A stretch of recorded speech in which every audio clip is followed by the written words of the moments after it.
If you've been sitting with a list of niche ideas for weeks, maybe even months, and then telling yourself that just a little bit more research, a little bit more certainty, a little bit more time, and then you'll commit and you'll fully lock in, this video is going to be a really important watch for you, because the fear of picking, I'm going to say, the wrong niche isn't really about the niche itself.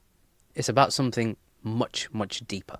So that's what I'm going to dive into. So let me explain this to you. And here's what I see all the time with people that I work with. And this is regardless of whether they're leaving their full-time job to go and start a recruitment business, or whether they're trying to scale because they've already started, or even if they're literally in that phase where they're just trying to get their first placement.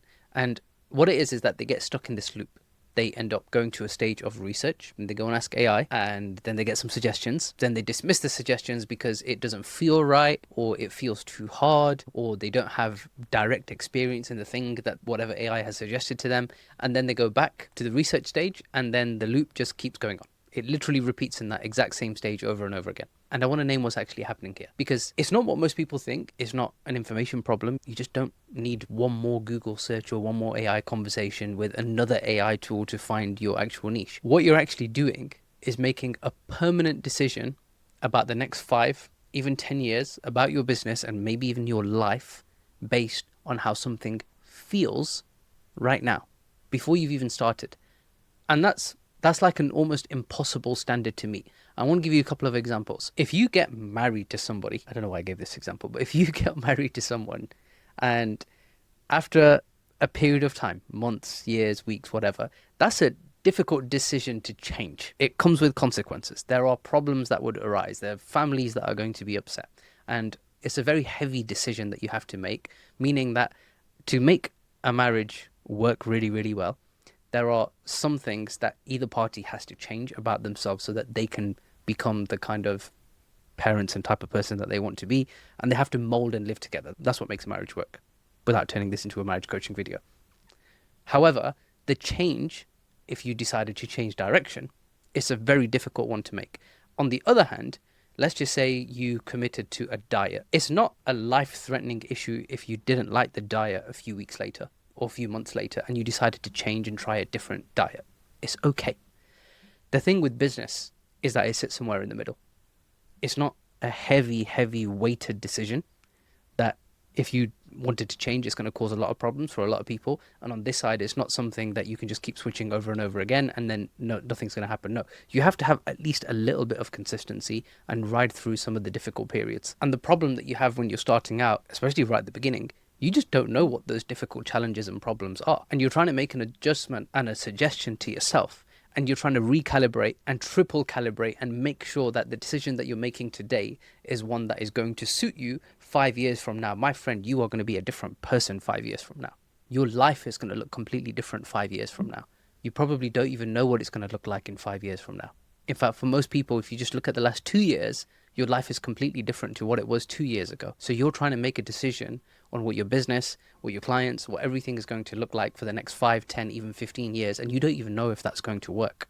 I've shared this story a couple of times before. I didn't know that I was going to have a child with special needs. And that has brought some challenges, even into the business environment. Because now there's certain times where I can't work. There's some time constraints that I have that not everybody else is going to experience. But I didn't plan for that 5, 6 years ago, and my niche had no bearing on whether I was going to have challenges with my younger son or not. It's just a personal story. However, that does have an implication on how many hours I can actually work in total. I can't work even full-time hours compared to other people who might be operating in the same space. I can't do 40 hours a week. Impossible for me. So now for me specifically, I have to shape my entire business and my working routine around my family's needs. You might not have that challenge, or you might have a full-time job. You're going to have your own constraints, but that doesn't mean that you delay the decision for the thing that you're going to commit to. So I want to give you a little bit of a reframe that I think will stick with you, and I think it's going to help. Imagine you're driving from your hometown and you're going to a destination that you've never been to before. You've got a sat-nav on. You know roughly where you're heading. And then you go to the end of the road and you turn out of your street and you get, let's just say 2 or 3 minutes down the road, and then something in your gut says, I'm not sure this is right. Maybe I should turn around. So you do. You go back home. You look at the map again. You check on Google Maps again. Then you use whatever sat-nav that you're using, maybe the in-car one or the one on your phone. You look at a completely different route. And then maybe you ask somebody else which way that they'd go. And then you try again. And then 3 minutes later, the same doubt creeps in. And here's the thing, you never gave yourself the chance to get far enough out of your hometown to actually see whether the road or the direction or the route was actually working. And that's exactly what niche switching or niche hopping does. Every time you start again, you reset from zero, not just in terms of progress, but in terms of the market intelligence that you are about to gather, the conversations that you are about to have, the patterns that you are about to start noticing, the client names that you were about to become familiar with. It wasn't the road. The road was never wrong. You just hadn't driven on that road long enough. And that reminds me of even business development cycles and even candidate generation cycles. There are clients and even candidates that we have wanted to work with. And sometimes it took 5, even 6 years before they turned around. Now, obviously there were others that came through a little bit sooner, and I hope no client takes that long for you to business develop. But once they came through, they were some of the best clients and candidates that we had ever worked with, and we're so glad that we stayed consistent. And all it was is the consistent business development activity, including consistent follow-up for 5 years. I'm not saying that it will take you 5 years to get any client. No, we secured our first placements, first few clients and everything all within the first year, and then the second year, and then the third year, and it continued. What I'm getting at is the compounding effect. Speak to any recruiter, anyone who's got experience in this industry, and they'll say to you, year 2 is always better than year 1, and year 3 is always better than year 2. And if at any moment in time you change direction, you know what? I'm going to set up a completely different business model. Let me just try and do something completely different. Let me just start this side hustle at the same time. That is an amount of capacity that you are taking off the table that you could secure into your current and your own business. And if you just maintain the focus in what you're doing, you'd probably get a lot further along than if you had a side hustle at the same time. So it's worth just getting really honest about what the real fear actually is in all of this. It's not really what if I pick the wrong niche, or what if I commit fully and then work hard and it still doesn't work. Because if you never fully commit, you never have to find out.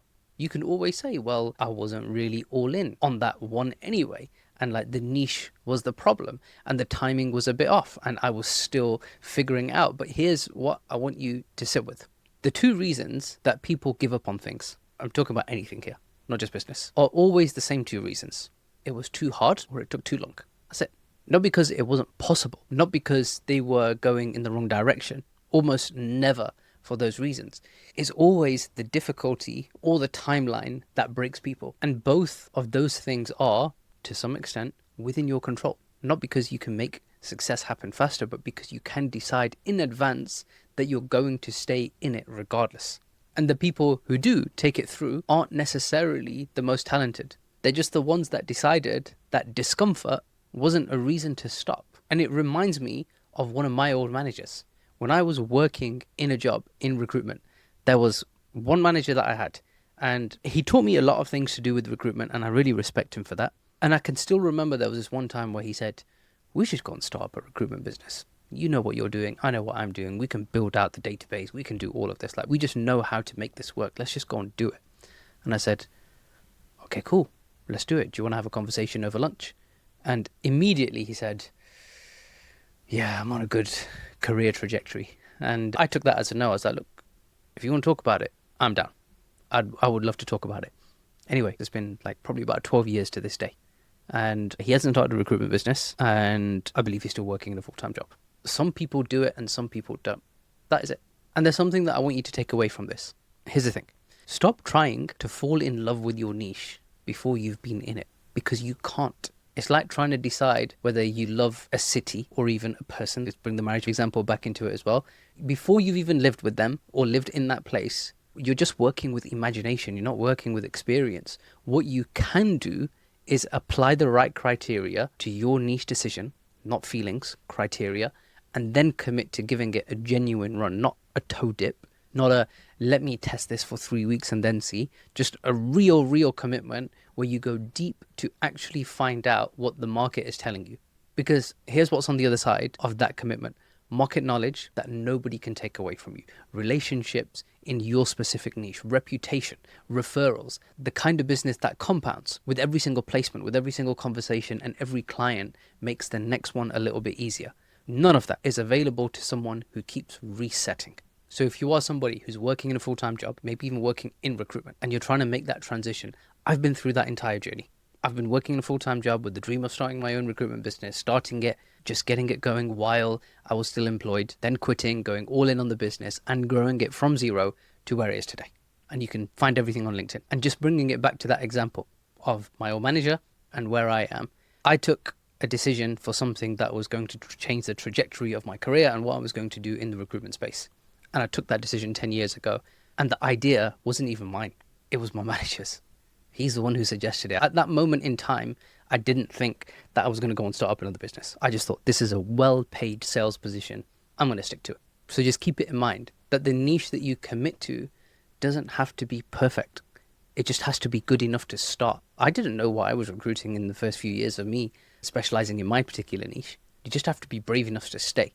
Now, if you have watched this video and you're thinking, you know what, I just could do with a clearer roadmap. Maybe niche is not the problem. Maybe there's another area that's your problem, which is you're thinking, how do I get my first client? How do I get my first candidate? These are all thoughts and questions that will go through your mind. So just to help you completely crystallize and completely clear it, go ahead and watch this video because this is everything that I would do if I had to start my entire business all over again from scratch.